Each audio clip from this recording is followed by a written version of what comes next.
कृषि से संबंधित क्वेश्चंस को लेकर आया हूँ और इस क्लास में हम लोग कृषि से संबंधित 30 महत्वपूर्ण क्वेश्चंस को सॉल्व करेंगे।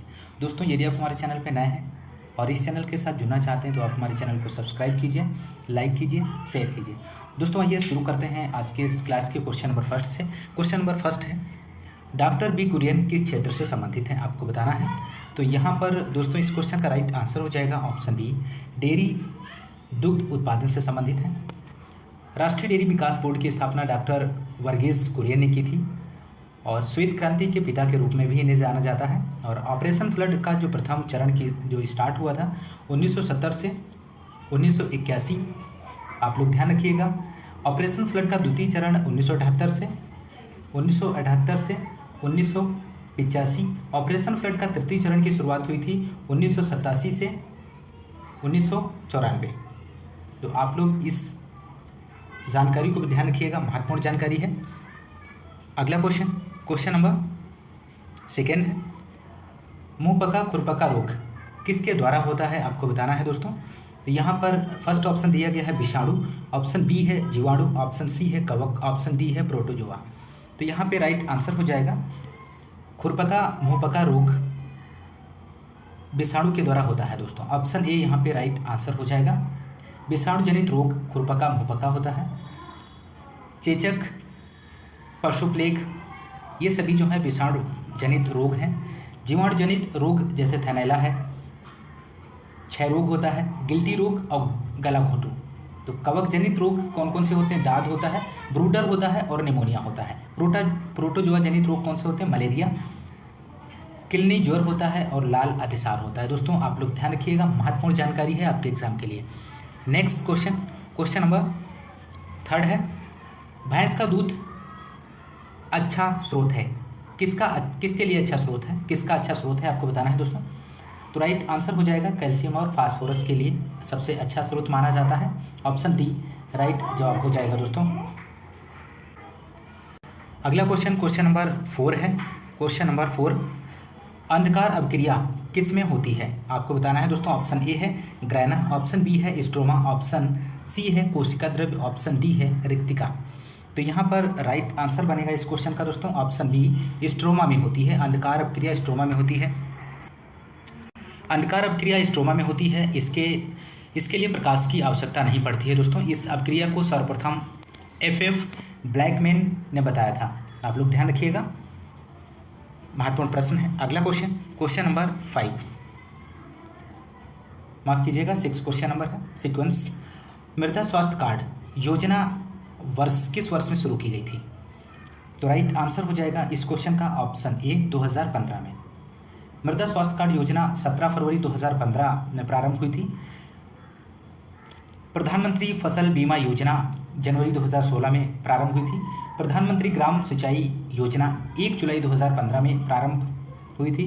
प्रधानमंत्री जनधन योजना की यदि हम बात करें तो 28 अगस्त 2014। प्रधानमंत्री मुद्रा योजना 8 अप्रैल 2015। तो आप लोग ध्यान रखिएगा, महत्वपूर्ण योजनाएं हैं कृषि से संबंधित। अगला क्वेश्चन नंबर 7 है, राष्ट्रीय खाद्य सुरक्षा अधिनियम कहलाता है, क्या कहलाता है। तो राइट आंसर हो जाएगा यहाँ पे ऑप्शन सी, भोजन का अधिकार, राइट ऑफ फूड्स। राष्ट्रीय खाद्य सुरक्षा अधिनियम 2013 को भारतीय संसद द्वारा 12 सितंबर 2013 को पास कर दिया गया था और इस अधिनियम को भोजन का अधिकार, राइट टू फूड एक्ट भी कहते हैं, क्योंकि इसके द्वारा भारत के 2/3 भाग जनता को सब्सिडी पर भोजन प्राप्त होता है। महत्वपूर्ण जानकारी है, ध्यान रखिएगा। अगला क्वेश्चन नंबर 8 है दोस्तों। यहाँ पर पृथ्वी के चारों ओर वायु की अदृश्य परत का गैसीय आवरण क्या कहलाता है। ऑप्शन दिए गए हैं नीचे, आप लोग जैसा कि आप लोग देख पा रहे होंगे। ऑप्शन फर्स्ट है जलवायु, ऑप्शन बी है मौसम, ऑप्शन सी है क्षोभ मंडल, ऑप्शन डी है वायुमंडल। तो यहाँ पर दोस्तों इस क्वेश्चन का राइट आंसर बनेगा ऑप्शन डी, वायुमंडल, इसका राइट जवाब हो जाएगा। अगला क्वेश्चन नंबर 9 है, शून्य जुताई भारत में सर्वप्रथम किसके अंतर्गत शुरू की गई। तो राइट आंसर आपको बताना है दोस्तों यहाँ पर। तो राइट आंसर हो जाएगा इस क्वेश्चन का ऑप्शन ए, चावल गेहूं फसली प्रणाली, ऑप्शन ए राइट जवाब बनेगा। शून्य जुताई सर्वप्रथम USA, आप लोग ध्यान रखिएगा, USA में सन 1950 में खोजी गई थी और इसके पितामह जीबी ट्रिपलेट्स हैं, या भारत में सर्वप्रथम चावल गेहूं फसली प्रणाली में अपनाया गया था। ऑप्शन ए इस क्वेश्चन का राइट आंसर हो जाएगा। क्वेश्चन नंबर अगला है 10 क्वेश्चन नंबर, मृदा का लाल रंग किसके कारण होता है? महत्वपूर्ण प्रश्न है, सिंपल प्रश्न है, तो राइट आंसर हो जाएगा ऑप्शन ए। तो मृदा का लाल रंग हेमेटाइट के कारण होता है।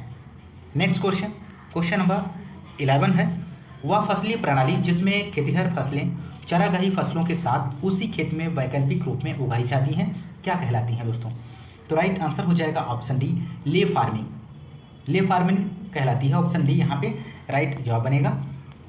अगला क्वेश्चन, क्वेश्चन नंबर 12 है, अकी ओची धान के एक विकार किसके कारण होता है? आपको बताना है दिए गए ऑप्शंस में से।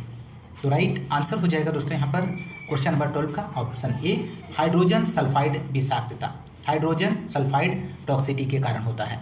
अगला क्वेश्चन, क्वेश्चन नंबर 13 है, निम्नलिखित दलहन फसलों में से किसका लक्षण धीमी आरंभिक वृद्धि दर है? मोस्ट इंपॉर्टेंट प्रश्न है दोस्तों। तो यहाँ पर राइट आंसर हो जाएगा ऑप्शन ए, पिजन पी अरहर, इसका राइट जवाब बनेगा। अरहर का वैज्ञानिक नाम कैजानस कैजान है, यह फेबेसी कुल का पौधा है, यह खरीफ मौसम की फसल है दोस्तों। इसकी आरंभिक वृद्धि दर बहुत धीमी है। अरहर की जड़ें मिट्टी में अधिक गहराई तक जाती हैं जिससे मृदा में वायु का आयतन बढ़ जाता है। तो ऑप्शन ए राइट जवाब बनेगा। अगला क्वेश्चन, क्वेश्चन नंबर 14 है, निम्नलिखित में से कौन सी तिलहन फसल को अप्रत्याशित दलहन के नाम से जाना जाता है? तो राइट आंसर हो जाएगा यहाँ पर दोस्तों ऑप्शन बी, मूंगफली। मूंगफली का वैज्ञानिक नाम अरेचिस हाइपोजिया है, यह लेग्यूमिनेसी फेबेसी कुल का पौधा है। तो राइट आंसर हो जाएगा ऑप्शन बी, और इसका उद्भव स्थान ब्राज़ील है दोस्तों, ध्यान रखिएगा। क्वेश्चन नंबर 15 है, निम्नलिखित में से कौन सी तिलहन फसल के पौधे के पृष्ठ पर कांटे होते हैं?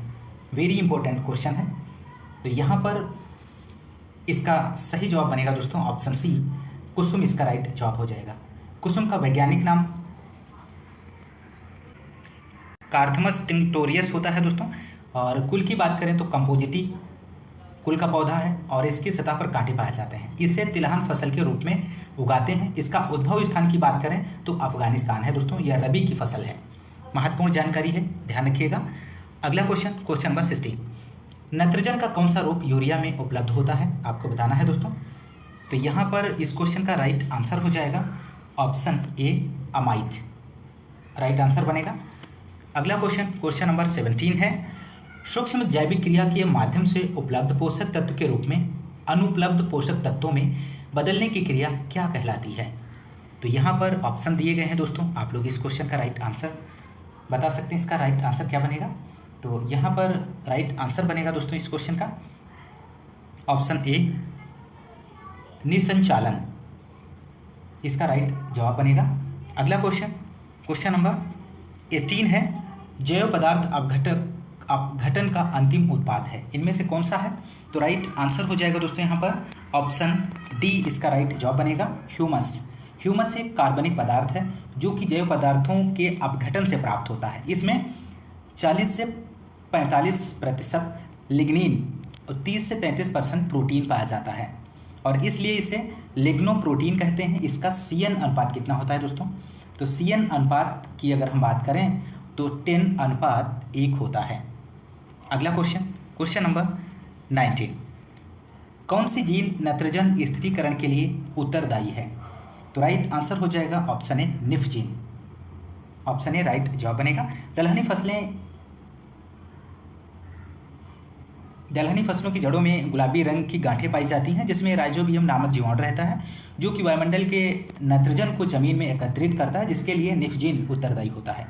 राइजोबियम द्वारा एकत्रित नाइट्रोजन को नाइट्रोजीन कहते हैं दोस्तों, आप लोग ध्यान रखिएगा। अगला क्वेश्चन, क्वेश्चन नंबर 20 है, वाष्पोत्सर्जन के दौरान अधिकतम होता है, तो किसके दौरान अधिकतम होता है? तो आपको बताना है। ऑप्शन ए है मॉर्निंग के समय, ऑप्शन बी है इवनिंग, ऑप्शन सी है नाइट, ऑप्शन डी है आफ्टरनून। तो राइट आंसर यहाँ पे बनेगा इस क्वेश्चन का दोस्तों ऑप्शन डी, आफ्टरनून के समय, इसका सही जवाब बनेगा। पौधों के वायवीय जीवित भाग से वाष्प के रूप में जल की हानि को वाष्पोत्सर्जन कहते हैं। वाष्पोत्सर्जन का प्रमुख अंग पत्ती होता है। यह क्रिया रात में नहीं होती, दोपहर में अधिक होती है। तो राइट आंसर ऑप्शन डी बनेगा दोस्तों। यदि आपको एग्रीकल्चर का सेशन अच्छा लग रहा है, क्वेश्चन का कलेक्शन अच्छा है, तो आप लोग ज़्यादा से ज़्यादा क्लास को लाइक और शेयर करिए दोस्तों। कमेंट्स के माध्यम से बताना मत भूलिए सेकेंड पार्ट के लिए। अगर आप चाहते हैं सेकेंड पार्ट एग्रीकल्चर का सामान्य एग्रीकल्चर का सीरीज कंटिन्यू आपको मिलता रहे, तो आप कमेंट्स के माध्यम से बताना मत भूलिएगा आपका ये सेशन कैसा रहा। क्वेश्चन नंबर 21 की बात करेंगे दोस्तों। कौन सी सिंचाई प्रणाली का उच्चतम सिंचाई क्षमता उपलब्ध कराने के लिए जाना जाता है? तो यहाँ पे राइट आंसर हो जाएगा ऑप्शन डी, टपक सिंचाई। इसका सही जवाब बनेगा। टपक सिंचाई को रिसाव या बूंद बूंद सिंचाई के नाम से भी जाना जाता है और इस विधि का विकास इजराइल में किया गया था। और इस विधि में जल पौधों के पास ट्यूब द्वारा ले जाया जाता है तथा बूंद बूंद कर जल पौधों की जड़ों के पास गिरता है। इस विधि से सिंचाई करने पर 50 से 70% जल की बचत होती है और इस विधि द्वारा टमाटर, बैंगन और फल के पौधों को या बगीचों को पानी दिया जाता है। महत्वपूर्ण प्रश्न है, पूछा जाता है, ध्यान रखिएगा। अगला क्वेश्चन नंबर 22 है। दूर दूर स्थित फसलों, बगीचे के वृक्षों और सब्जियों के लिए सर्वाधिक उपयुक्त सिंचाई विधि है। इनमें से कौन सी विधि है आपको बताना है। तो राइट आंसर हो जाएगा ऑप्शन ए, टपक सिंचाई, ड्रिप इरिगेशन। अगला क्वेश्चन नंबर 20। क्वेश्चन के सीक्वेंस में मत जाइएगा दोस्तों। क्वेश्चन नंबर 24 है यहाँ पे। अवगीत बांध किसके लिए बनाए जाते हैं आपको बताना है। तो राइट आंसर हो जाएगा ऑप्शन सी, ए और बी दोनों इसका राइट आंसर हो जाएगा। अवनालिका अपर्दन के नियंत्रण के लिए और दूसरा है यहाँ पे जल संग्रहण। अगला क्वेश्चन नंबर 25 है। किस प्रकार की मक्खियों में डंक मिलते हैं आपको बताना है दिए गए ऑप्शंस में से। तो राइट आंसर हो जाएगा ऑप्शन सी, वर्कर, कर्मी मधुमक्खियों की संख्या छत्तों में सर्वाधिक होती है और वास्तव में ये निषेचित अंडों से निकली हुई मादाएं हैं जिन्हें रॉयल जेली खाने को बहुत कम मिलती है, जिससे यह बांझ रह जाती हैं तथा संतानोत्पत्ति के योग्य नहीं रहती। इनका आकार छोटी व पतली तथा उदर में डंक रहता है। उदर को निचली सतह में मोम ग्रंथियां होती हैं। तो राइट आंसर ऑप्शन सी बनेगा दोस्तों। अगला क्वेश्चन नंबर 26। टमाटर की पत्ती सिकुड़न विषाणु का वाहक इनमें से कौन सा है। तो राइट आंसर ऑप्शन ए हो जाएगा, श्वेत मक्खी, व्हाइट फ्लाई इसका राइट जवाब बनेगा दोस्तों। टमाटर की पत्ती का सिकुड़न श्वेत मक्खी विषाणु वाहक होता है दोस्तों। मिर्च की पत्ती सिकुड़न थ्रिप्स के द्वारा और मिर्च की मोजैक श्वेत मक्खी, भिंडी का पत्ती मोजैक श्वेत मक्खी के द्वारा और केला का बंची टॉप माहो के द्वारा होता है दोस्तों। आप लोग ध्यान रखिएगा। अगला क्वेश्चन नंबर 27। गुणवत्तापूर्ण बीज से संदर्भित है। तो राइट आंसर हो जाएगा ऑप्शन डी, ये सभी। पहला दिया गया ऑप्शन में आनुवांशिक शुद्धता, बीज गुणवत्ता मानक, भौतिक शुद्धता, ये सभी ऑप्शन यहाँ पे राइट आंसर हो जाएगा दोस्तों। क्वेश्चन नंबर 28 है। आलू की बीज उत्पादन के लिए बेहतर स्थान के रूप में देश का कौन सा अंचल उभरा है। तो राइट आंसर ऑप्शन ये हो जाएगा, उत्तर मैदानी क्षेत्र, इसका राइट जवाब बनेगा। आलू बीज उत्पादन के लिए बेहतर स्थान के रूप में हिमाचल प्रदेश, पश्चिम बंगाल, पश्चिम उत्तर प्रदेश, कुछ भाग हरियाणा का है। केंद्रीय आलू अनुसंधान संस्थान भी कुफरी, हिमाचल प्रदेश में स्थित है। महत्वपूर्ण प्रश्न है, ध्यान रखिएगा। क्वेश्चन नंबर अगला है 29 है। सभी विमोचित और अधिसूचित किस्में जो बीज उत्पादन श्रृंखला में हैं वह क्या कहलाती हैं। तो राइट आंसर बनेगा ऑप्शन डी, संदर्भ किस्में, रेफरेंस वैरायटीज कहलाती हैं। क्वेश्चन नंबर अगला है और अंतिम क्वेश्चन है आज की इस क्लास का। पार्थेनोकार्पिक फल है, इनमें से कौन सा है। तो राइट आंसर हो जाएगा ऑप्शन सी, बीज रहित फल, ऑप्शन सी यहाँ पे राइट आंसर बनेगा दोस्तों। यदि आपको क्लास पसंद आ रही है और इसी तरह से सेशन आप कंटिन्यू एग्रीकल्चर का आप चाह रहे हैं कि कंटिन्यू क्लास इसकी चले, तो आप कमेंट्स के माध्यम से बताना मत भूलिए और क्लास को ज़्यादा से ज़्यादा लाइक और शेयर करना मत भूलिए यदि आपको क्लास पसंद आई है। तो दोस्तों आज की इस क्लास में बस इतना ही। मिलते हैं नेक्स्ट क्लास में, तब तक के लिए नमस्कार, जय हिंद।